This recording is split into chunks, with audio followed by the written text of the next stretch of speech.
A continuación, siguiendo con el programa, hablará la doctora Salomé Lilia Arellano Vega sobre soporte ventilatorio no invasivo en el paciente crítico, una revisión actualizada. La doctora Lilia Arellano Vega es médico especialista en medicina interna y neumología con posgrado en endoscopía respiratoria, es miembro de la Asociación Médica Nicaragüense, Asociación de Medicina Interna de Nicaragua, de la Sociedad de Prevención contra la Aterosclerosis, de la Asociación Nicaragüense de Neumología, de la Federación Centroamericana y del Caribe de Neumología y Cirugía de Tórax, de la Sociedad Mexicana de Neumología, de la Asociación Latinoamericana de Tórax y de la American College of Physicians. Doctora. Gracias. Buenos días. Me agrada que el auditorio esté lleno. Ojalá que puedan todas sus expectativas ser contestadas con todo lo que vamos a dar estas charlas. La popularidad que ha alcanzado la ventilación mecánica no invasiva es fundamentalmente debido al éxito que ha tenido en la insuficiencia respiratoria aguda, porque como vamos a ver, no es tan nuevo este tipo de soporte ventilatorio. En los últimos años han habido muchísimos estudios, tanto controlados como aleatorizados, que han demostrado que el uso precoz de la ventilación mecánica no invasiva, sumada, claro está, a la terapia individualizada de cada paciente, reduce espectacularmente el que nosotros tengamos que intubar a un paciente, disminuye las complicaciones y puede reducir también la mortalidad. La ventilación mecánica no invasiva se desarrolló principalmente a inicios del siglo XX, mediante la aplicación de la presión negativa con los famosos pulmones de acero, que se desarrollaron sobre todo en la epidemia de poliomielitis en Estados Unidos y Europa, donde se usó una gran cantidad. Pero en los años 80 tuvo un nuevo impulso con la introducción de la presión de la vía aérea positiva continua para la apnea del sueño, muy estudiada y con muchísimos estudios que lo avalan. Pero fue a partir de los años 90 en que la ventilación mecánica no invasiva con presión positiva en la vía aérea, mediante mascarilla, ha supuesto un importante avance en el tratamiento de la insuficiencia respiratoria aguda y crónica por método no invasivo. Entonces vamos en todo el siglo desde el inicio con los pulmones de acero, con la ventilación mecánica con presión negativa, a la ventilación mecánica con presión positiva, siempre no invasiva.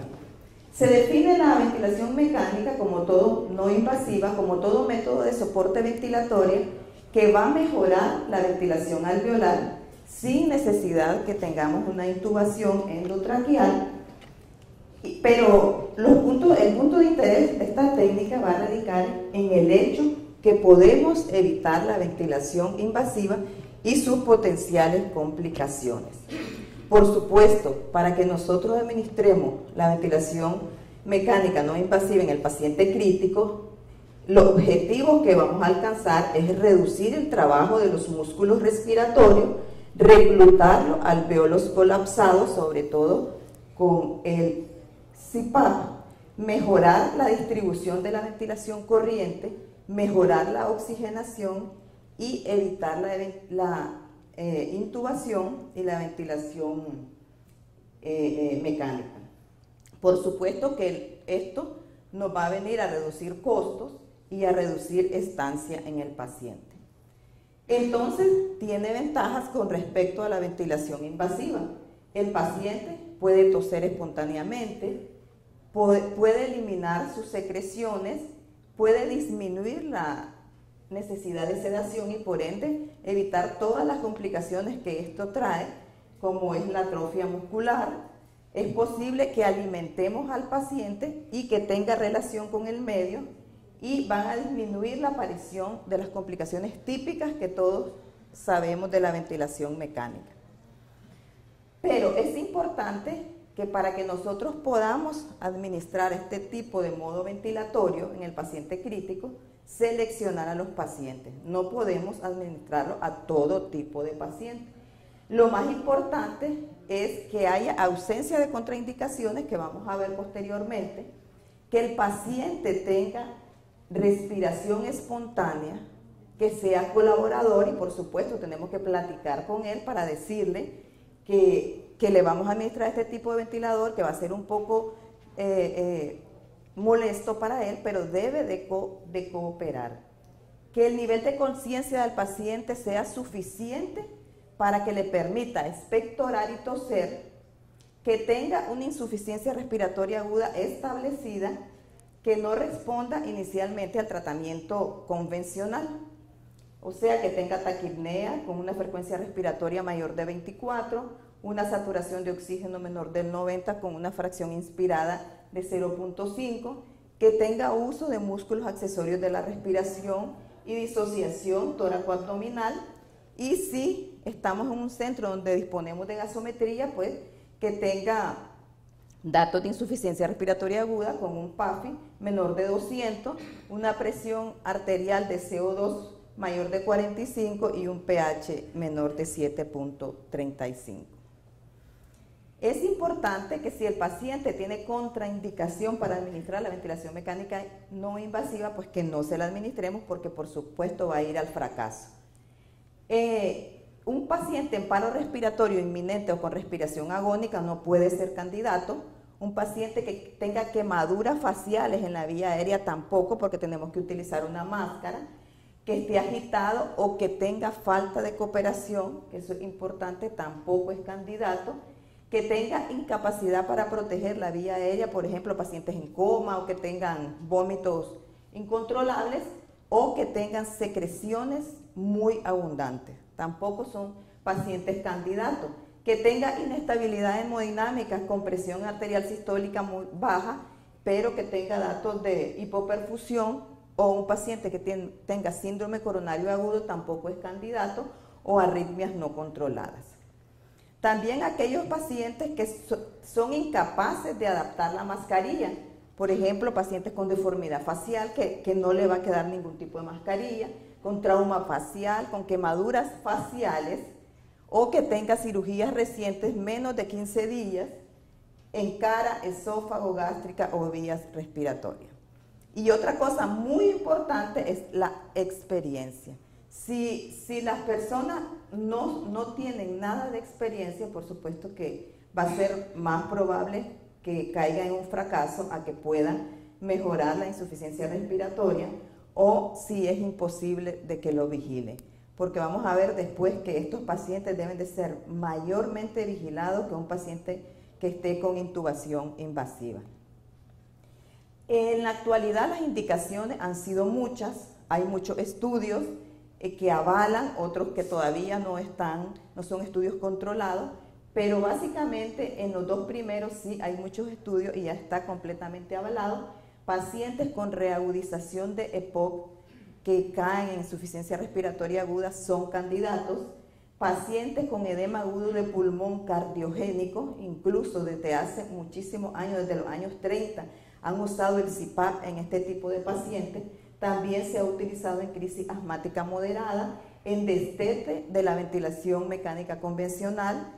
Ustedes saben, pacientes que están mucho tiempo intubados y antes de hacerle una traqueostomía, pues mejor lo destetamos un poco más temprano y podemos destetarlo con la ventilación no invasiva. Pacientes con neumonía, con bronquiolitis aguda, con parálisis frénica postquirúrgica, con enfermedades intersticiales pulmonares agudas, pacientes en los que le vamos a realizar broncoscopía pero están muy hipoxémicos, pacientes en los que se le va a hacer un ecocardiograma transesofágico pero que está muy ortopneico, también se puede utilizar, en intoxicación por monóxido de carbono en pacientes con hipoventilación alveolar producto de enfermedades del sistema nervioso central o pacientes con malformaciones de la caja torácica. Han sido de los más, de la mayor parte de indicaciones en que se ha utilizado en diferentes centros en el mundo. Hay varios modos ventilatorios en los que se puede utilizar esta ventilación mecánica no invasiva, CPAP, ventilación con presión de soporte, el BiPAP, que es el binivel, o la ventilación asistida proporcional. Pero en los estudios, el que más ha dado buenos resultados ha sido el binivel. Vamos a iniciar con un IPAP o presión de soporte de 10 centímetros de agua, o sea que no deberíamos de iniciar tan alto, con un EPAP de 4 centímetros de agua. Incluso nosotros tenemos primero que ponerle los parámetros al ventilador, luego ponerle al paciente su mascarilla sin ponerle los arnés, y para que él vaya soportando, porque no sé si alguna vez ustedes se han colocado como la gran presión que tira este tipo de ventiladores con las mascarillas. Entonces al paciente hay que adaptarlo un poco y hasta después ya se le pone su arnés. Se le puede dar de 8 a 10 respiraciones mandatorias, un flujo de oxígeno pues nosotros que tenemos los ventiladores modernos, utilizamos una fracción inspirada de oxígeno de 0.40 o un flujo a 4 o 8 litros por minuto, que también se pueden utilizar otros tipos de ventiladores pequeños, no los que hay en una unidad de cuidado intensivo, porque incluso este tipo de ventilación mecánica no invasiva, como se debería de usar precozmente, lo mejor es iniciarla desde la emergencia, no necesariamente en la unidad de cuidado intensivo. Es donde ahí los primeros minutos son importantes. Entonces debería de haber en toda unidad de cuidado intensivo por lo menos un ventilador para hacer ventilación mecánica no invasiva. Si es con el modo CPAP, pues comenzamos con 5 centímetros de agua. Cada vez que nosotros vemos que el paciente no va mejorando, lo tenemos que estar controlando rápidamente, le podemos ir subiendo la EPAP de 2 en 2, con cadencia no menos de 5 a 10 minutos, para que nosotros obtengamos un volumen corriente aproximadamente entre 450 y 500 mililitros. Tenemos que estarlo revisando para que no haya inspiraciones fallidas que indicarían que esta PIP, que la PIP intrínseca o autopip se está descompensando. Por eso es muy importante que nosotros estemos pendientes del paciente, ver que la saturación se va mejorando a 90 o 92. En este tipo de ventilación nosotros no vamos a estar pretendiendo que vamos a llegar a 98 100, que eso es muchas de las cosas que nosotros nos equivocamos. Siempre queremos tener al paciente con unas fracciones inspiradas de oxígeno tan altas y que solo tener en 98. No nos gusta ver que el paciente tenga 90. Con solo que nosotros tengamos 90 ya tenemos una presión arterial de oxígeno aproximadamente entre 58 a 60. Entonces que creo que es a donde deberíamos de llevarlo al paciente por lo menos.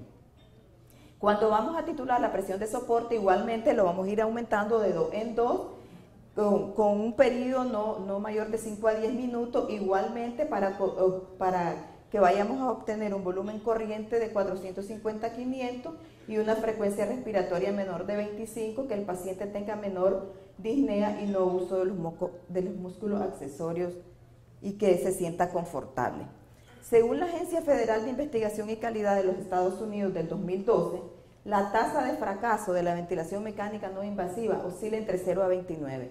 O sea, si vemos, es una tasa de fracaso baja. Pero hay algunos predictores de éxito que nosotros tenemos que tener en cuenta para poder tener realmente éxito de este tipo de ventilación. En primer lugar, la selección adecuada. Como vimos, no podemos meter a todo paciente a ventilación mecánica no invasiva. Tenemos que estarlo controlando periódicamente, incluso a los 60 minutos ya debe haber una mejoría gasométrica y disminución de la frecuencia respiratoria. Se prefiere, como les digo, que se haga un empleo precoz de este tipo de ventilación, o sea, iniciarlo desde la emergencia, que usemos la técnica adecuada, ya sea CPAP, ya sea que utilicemos BiPAP o ya sea que utilicemos cualquiera de las otras técnicas. La interfase es una de las cosas más importantes, porque esto es importantísimo, tener diferentes tipos de máscara.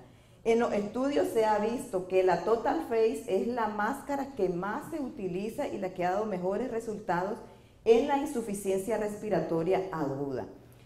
Pero también está el nuevo sistema, que es el helmet, con la única diferencia que este helmet no se puede utilizar si nosotros vamos a utilizar una presión de soporte mayor de 20 centímetros de agua.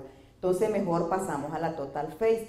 Generalmente también se puede utilizar la oronasal, que es la que más nosotros utilizamos porque en muchos pacientes pues, les da más confort.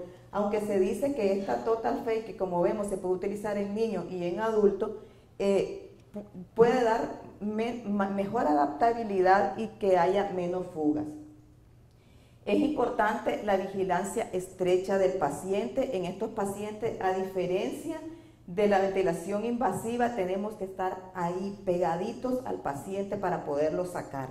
No podemos dejarlo y llegamos hasta en la tarde o al mediodía a volverlos a controlar.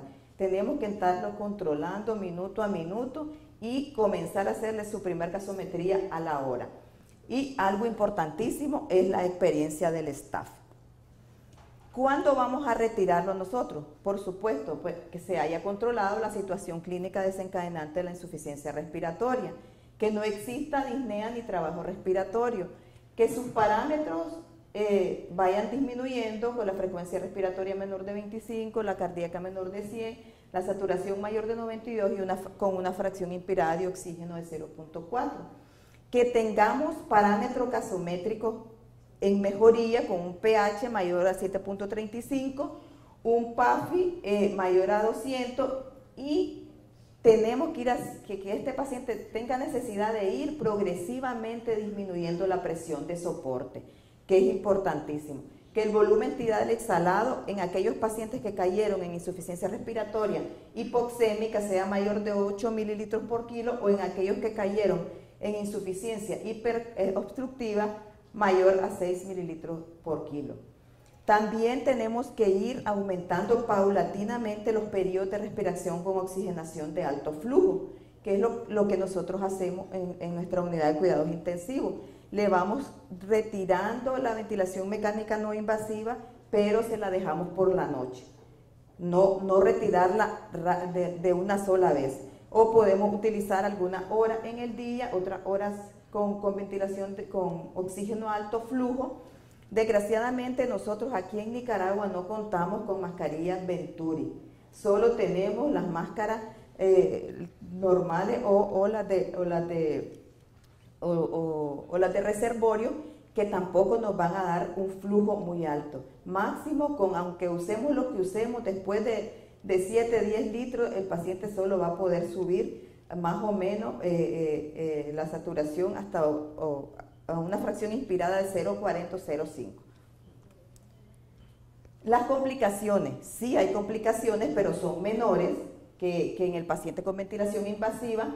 Tenemos menos del 5% hipotensión, barotrauma, neumonía.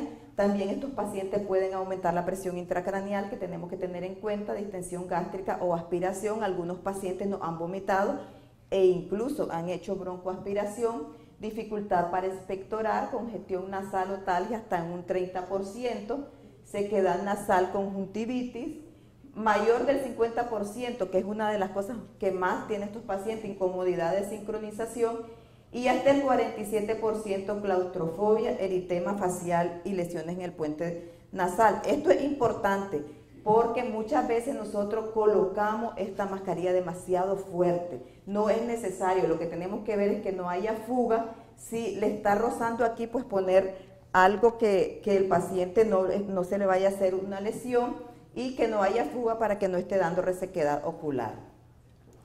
Ahora, en cuanto a los estudios, tenemos este estudio multicéntrico aleatorizado que fue reportado en New England Journal Medicine del 2008.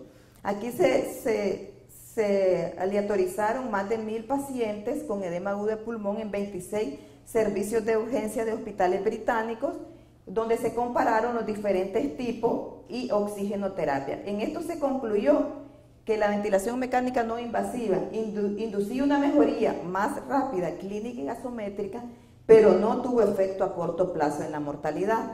Pero 4 años después vemos en este metaanálisis de Cochrane del 2013 y del grupo de ventilación conversión positiva no invasiva para el paciente con insuficiencia respiratoria aguda, en el cual ya se vio que sí disminuía la mortalidad en pacientes con edema agudo de pulmón cardiogénico. Este mismo grupo de ventilación con presión positiva no invasiva, en el 2012, llegó a la conclusión en los metaanálisis de que en pacientes con reagudización de POC reducía la mortalidad y la necesidad de intubación en pacientes con reagudización de POC con hipercapnia y un pH menor de 7 a 35, pero sobre todo con el método BiPAP cuando el paciente está con insuficiencia respiratoria. Ello no hay evidencia suficiente para el uso sistemático del CPAP. En asma grave hay varios estudios que han demostrado mejoría de la oxigenación y la frecuencia respiratoria en pacientes con asma, aunque no hay evidencias suficientes para el uso sistemático del CPAP. En pacientes con neumonía o destete, no hay muchas evidencias, pero sí se han visto que en pacientes con EPOC que caen en insuficiencia respiratoria o pacientes con EPOC que los tuvieron que ventilar con ventilación invasiva, para hacer un destete temprano sí tuvo muy buenos resultados.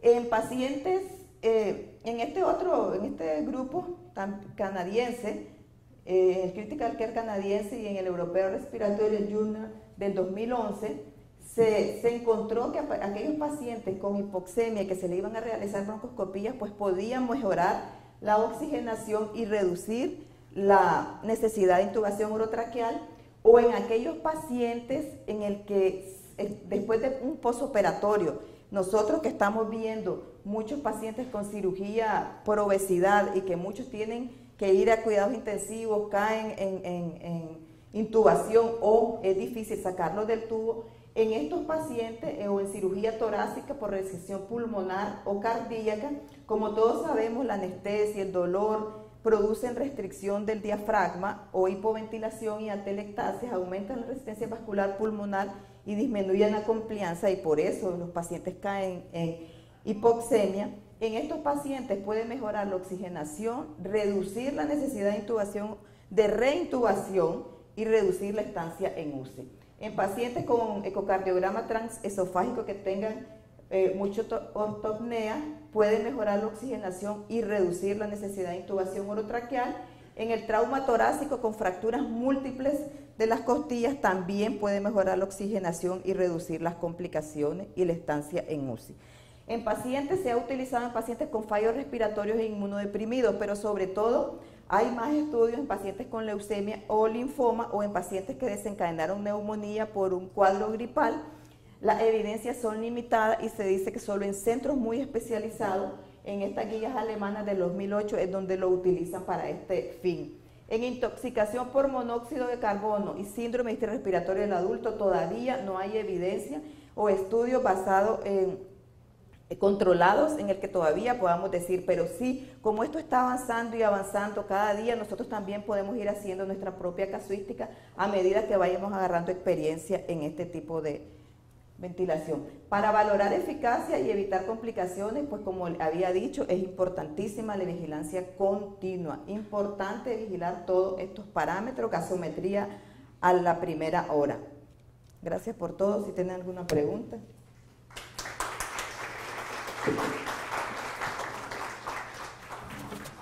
Gracias a la doctora Arellano. Si alguien del público tiene alguna pregunta, por favor.